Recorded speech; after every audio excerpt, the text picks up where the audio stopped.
A graça e a paz do Senhor Jesus, querido irmão, querida irmã, como está você nesse dia? Eu espero que muito bem. Olha só, eu já recomendo que você hoje, ao assistir o estudo deste Salmo de número 50, afivele aí o seu cinto, aperte os seus cintos, porque este é um salmo de exortação, muitas exortações de Deus ao povo, mas nós sabemos, né, que toda disciplina vinda de Deus, ela é para crescimento dos seus filhos. Então preste muita atenção a tudo aquilo que Deus ensina para nós através deste salmo, principalmente sobre a obediência. Vamos lá então?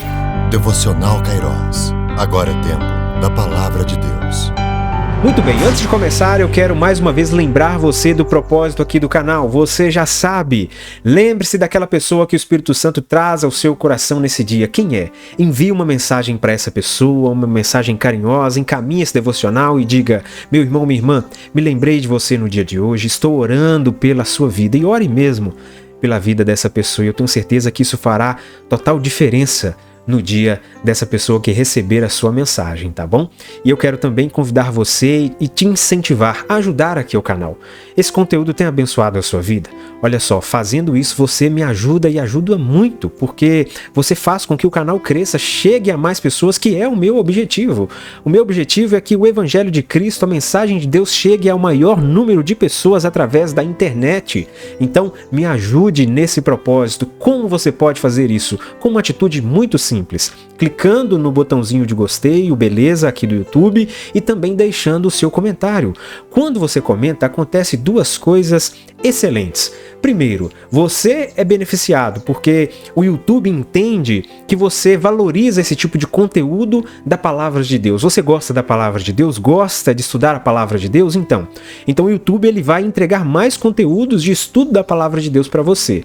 Mas não só isso. O YouTube vai entender que esse conteúdo é relevante e vai mostrar esse vídeo para mais pessoas, fazendo com que mais pessoas sejam alcançadas. É também uma maneira inteligente do nosso evangelismo, da comunicação da verdade de Deus. Então faça isso, deixe o seu comentário, separe aí 1 minuto do seu tempo e faça essa boa ação, tá bom? Vamos então ao estudo, Salmo de número 50. Como eu disse, preste bastante atenção, afivele aí os seus cintos, porque é um salmo de repreensão ao povo de Deus. Ele diz aqui a partir do verso 1, e eu quero ler até o verso 6 primeiro.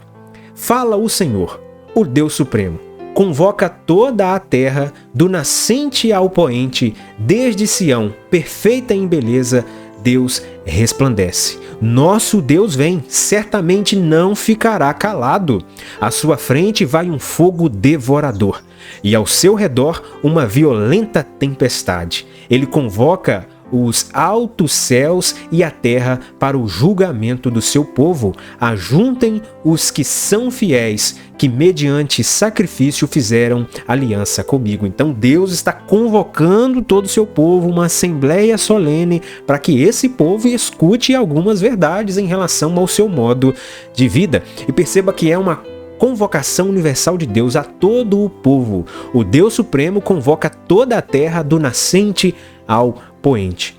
Interessante que esse salmo aponta também para algo que nós lemos e enxergamos no Novo Testamento, que é a verdade de que um dia todas as pessoas, sem exceção, hão de comparecer diante do trono de Deus e não haverá escapatória. Por mais que você possa aí seguir o seu caminho, seguir as suas várias filosofias, os seus vários entendimentos, crendo em Deus ou não, todos hão de estar um dia diante do trono de Deus. E isso é muito sério.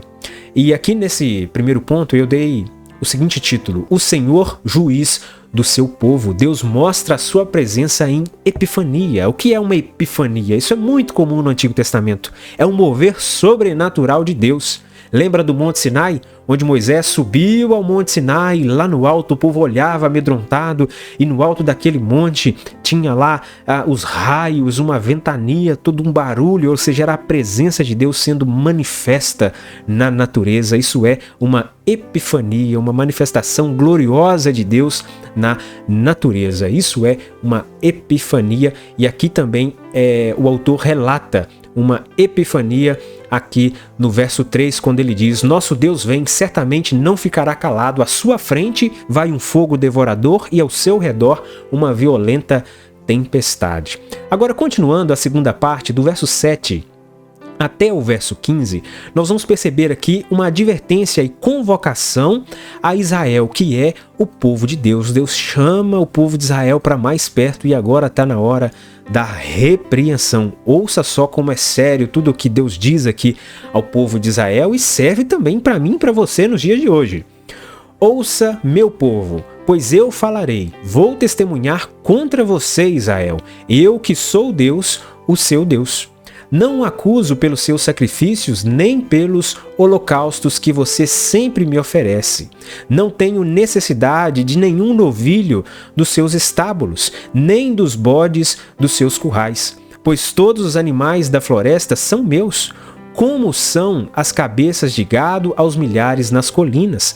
Conheço todas as aves dos montes e cuido das criaturas do campo. Se eu tivesse fome, precisaria dizer a você? Pois o mundo é meu e tudo o que nele existe. Verso 13. Acaso como carne de touros ou bebo sangue de bodes? Ofereça a Deus em sacrifício a sua gratidão. Cumpra os seus votos para com o Altíssimo e clame a mim no dia da angústia, e eu o livrarei, e você me honrará. Aqui Deus está chamando o povo de Israel para perto e tratando de uma verdade que parece que muitas pessoas nos dias de hoje ainda não compreenderam: a impossibilidade de comprar a Deus. Querido irmão, querida irmã, Deus é dono do ouro e da prata. Não há nada que o ser humano consiga oferecer para obrigar Deus a fazer alguma coisa em benefício de si. Não é possível comprar a Deus. Não ache que você vai comprar a Deus oferecendo as suas riquezas. Não ache que você vai comprar a Deus de alguma forma tentando manipular a Deus através de emoções, de palavras ou de um determinado comportamento. Não dá, não é possível manipular a Deus, porque Deus é dono de todas as coisas e Deus conhece todas as coisas. Mas ainda vivem algumas pessoas na face dessa terra iludidas, achando que elas podem viver uma vida dissoluta, podem ainda de alguma forma ter algumas práticas completamente reprovadas por Deus e ainda assim acharem que estão sendo aprovadas por Deus porque doam uma cesta básica, porque fazem uma boa ação ou porque fazem um certo tipo de sacrifício a Deus, né? Talvez martirizam o seu corpo, talvez acabam fazendo alguma coisa contra si mesmas, algum tipo de sacrifício humano, e acreditam que isso vai agradar a Deus, que isso pode trazer o favor de Deus. Não, nada disso pode trazer o favor de Deus. Há apenas uma coisa que traz o favor de Deus, está no verso 14. Ofereça a Deus em sacrifício a sua gratidão. A sua gratidão. E também cumpra os seus votos para com o Altíssimo, ou seja, seja obediente, seja fiel de fato a Deus. É isso que atrai o favor de Deus e não um tipo de manipulação, as suas riquezas, nada disso. O povo achou que a sua aliança com Deus se resumia no Antigo Testamento ao sacrifício de animais. Eles estavam sacrificando animais no templo e achando que isso atrairia o favor de Deus e que simplesmente isso bastasse, quando na verdade eles não entenderam que esse sacrifício que eles realizavam era na verdade um símbolo que Deus deu a eles, que apontava como sombra para Jesus Cristo, o Messias que viria. Eles não entenderam que aquilo era apenas uma ilustração de Deus para educá-los para uma verdade que nós conheceríamos hoje como Senhor e Salvador Jesus Cristo, onde não haveria mais necessidade de nenhum sacrifício, porque Jesus é o próprio Cordeiro que foi imolado uma única vez, sacrificado para perdão de todo aquele que crê. O povo estava achando que era apenas o ritual. Deus não quer rituais de nós. Deus não quer que a sua ida ao culto, querido irmão, querida irmã, se torne um ritual. Deus não quer que a sua leitura da Bíblia se torne um ritual. Eu vou ler a Bíblia porque eu tenho que ler, senão Deus vai me castigar. Deus não quer isso de você. Deus quer o seu coração aberto. Deus quer que você abra a sua Bíblia, faça um estudo bíblico com prazer. Deus quer que você sente aí na sua cama, no seu sofá, se ajoelhe, que você vá para o seu quarto secreto, que você faça suas orações não por obrigação, mas de coração aberto, porque você quer ter um relacionamento com o Deus vivo. Deus quer ter intimidade com cada um de nós. Deus quer a nossa vida em obediência à sua palavra. É isso que Deus quer de cada um de nós. Não dá para manipular ao Senhor. E aí eu lembro de algo que o profeta Samuel alertou o povo. O primeiro livro de Samuel, capítulo 15, verso 22. Samuel, porém, respondeu: acaso tem o Senhor tanto prazer em holocaustos e em sacrifícios, quanto em que se obedeça a sua palavra? Poderíamos também parafrasear para os dias de hoje: será que Deus tem tanto prazer que você se mate, entre aspas, em nome da obra de Deus? Que você se sacrifique para você dar esmola, que você se sacrifique para você oferecer cesta básica, que você se sacrifique para cumprir os horários e ter presença assídua em todos os cultos de uma determinada igreja, para participar das reuniões? É esse sacrifício que Deus pede de você? E aí Samuel continua: a obediência é melhor do que o sacrifício, e a submissão é melhor do que a gordura de carneiros. Ora, doar uma cesta básica, dar esmolas, cuidar do órfão, da viúva, cuidar do templo, da casa de Deus, onde os irmãos se reúnem para adorar ao Senhor, abençoar a vida dos irmãos, trabalhar arduamente na obra do Senhor, tudo isso é bênção, mas de nada adianta se o seu coração não estiver entregue a Deus. E aqui é uma grande verdade: há muitas pessoas fazendo para Deus sem Deus. Há muita gente fazendo para o Senhor sem a presença do Senhor. Estão fazendo para receber aplausos de alguém, estão fazendo para demonstrar algo para alguém, estão fazendo para receber algum tipo de benefício próprio, mas não para a glória de Deus. E é aí que faz toda a diferença. Por que você lê a Bíblia? Por que você assiste esse devocional? Por que você se senta, se ajoelha para fazer as suas orações? Por que você separa um tempo para fazer boas obras? Só para benefício próprio? Não é isso que Deus espera de nós. Deus espera um coração que reflita o caráter de quem o adora em espírito e em verdade. E tudo isso inclui obediência. E agora vamos à terceira parte deste salmo. O verso 16 até o verso 21, repreensão aos hipócritas e perversos. Deus agora chama ainda para mais perto aqueles que de alguma forma tentam manipular o povo, tentam de forma hipócrita demonstrar aquilo que não são, pois Deus conhece os corações, Deus conhece a todos, não há engano diante de Deus. Vamos lá então, verso 16 até o 21. Mas ao ímpio Deus diz: que direito você tem de recitar as minhas leis ou de ficar repetindo a minha aliança? Pois você odeia a minha disciplina e dá as costas às minhas palavras. Você vê um ladrão e já se torna seu cúmplice, e com adúltero se mistura. Sua boca está cheia de maldade e a sua língua formula a fraude. Deliberadamente você fala contra o seu irmão e calunia o filho de sua própria mãe. Ficaria eu calado diante de tudo o que você tem feito? Você pensa que eu sou como você? Mas agora eu o acusarei diretamente sem omitir coisa alguma. Deus está falando daquelas pessoas que estavam fingindo uma devoção a Deus. Pessoas que diziam estar servindo a Deus, mas a sua vida, o seu coração não refletia isso. Não dá para enganar a Deus, querido irmão, querida irmã. Já dizia o sábio pastor Nadir. E um grande abraço aqui para o pastor Nadir. Bênção, nos ensina muito. E há duas pessoas que nós não conseguimos enganar: a nós mesmos e a Deus. E aqui eu finalizo o meu comentário. Muito bem, vamos então à quarta e última parte deste salmo, o verso 22 até o verso 23, as exortações finais. Aqui é um chamado de Deus ao arrependimento, à mudança de vida. É muito característico isso em toda a palavra de Deus e na ação do próprio Espírito Santo de Deus em nós. Como que é a ação do Espírito Santo de Deus em nós? Ele mostra, escancara o nosso pecado. Mostra as nossas mazelas, tudo aquilo que nós precisamos mudar em nossa vida.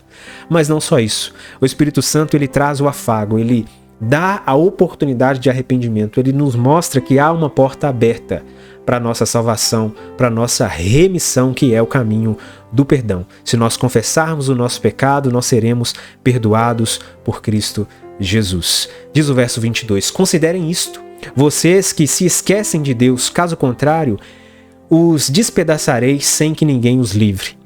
Quem me oferece sua gratidão como sacrifício, honra-me, e eu mostrarei a salvação de Deus ao que anda nos meus caminhos. Então, aquele que escolhe obedecer a Deus, ser fiel a Deus, obediente a Deus, esse encontrará também a misericórdia do Senhor. João capítulo 6, verso 37 está escrito: todo aquele que o Pai me der virá a mim, e quem vier a mim eu jamais rejeitarei. Talvez você diga: eu já fiz muita coisa errada nessa vida, Juliano, eu sou a pior pessoa do mundo. Se tem alguém que não vai entrar no céu de forma nenhuma, será eu. E eu digo para você, eu também estava nesse mesmo balaio, eu tinha a convicção de que da forma como a minha vida estava, eu não acessaria a presença de Deus, mas eu encontrei a graça, a misericórdia de Cristo, louvado seja Deus. E eu entendi que todos aqueles que chegam com humildade diante de Cristo, pedem perdão, se arrependem dos seus pecados, são perdoados. Isso é maravilhoso. Jesus está de braços abertos, esperando que você diga: Jesus, eu sou pecador, eu me arrependo dos meus pecados e eu quero que o Senhor seja o Deus da minha vida, que o Senhor seja de fato o meu Salvador. Trabalha na minha vida, Jesus. E depois dessa oração simples, porém poderosa, a sua vida muda, a sua perspectiva de mundo muda, as coisas mudam, porque Jesus agora está no seu barco. Isso é maravilhoso. E a pergunta que eu deixo aqui para o final é: tanto para você que já crê em Cristo, quanto para você que ainda não crê em Jesus, mas que acompanha aqui o devocional, gosta, eu deixo essa reflexão para você. Com base neste salmo, sinceramente, o que você precisa mudar na sua vida? O que você precisa mudar na sua vida? E quando você fará essa mudança? Você fará agora que você tem a oportunidade, ou você vai deixar para amanhã que você não tem certeza se chegará? Tome as suas decisões hoje. Assuma as suas responsabilidades hoje. Que Deus abençoe a sua vida. Não se esqueça de compartilhar esse devocional com outras pessoas, de deixar também aqui o seu comentário. Deus abençoe a sua vida. Permitindo o Senhor, eu retorno mais uma vez amanhã. Até lá.